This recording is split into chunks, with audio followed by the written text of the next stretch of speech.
Why do Catholics often say that they're monarchists? Well, the reason is not because we can't live under a republic or a democracy. The reason is that you have to understand that what makes a government effective at doing what it wants to do is that it thinks that its people are trustworthy and capable, and that they actually are trustworthy and capable. Because then it can send its commands out as if its people were trustworthy and capable, and then those people can do those commands, and they're trustworthy, so they will, and they're capable, and so they do, right?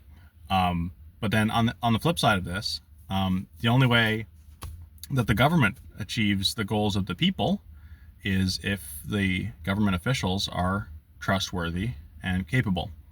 If they're not trustworthy or they're not capable, then the goals of the people will never be achieved.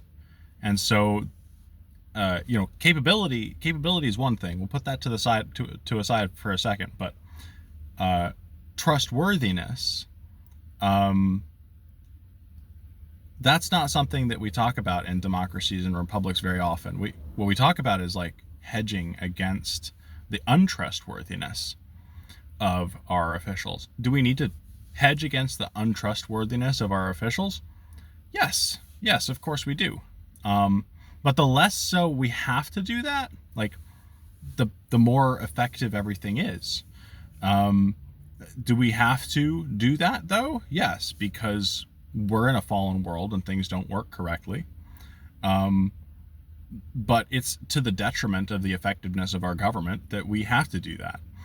So it's always in this perspective that we can come to government.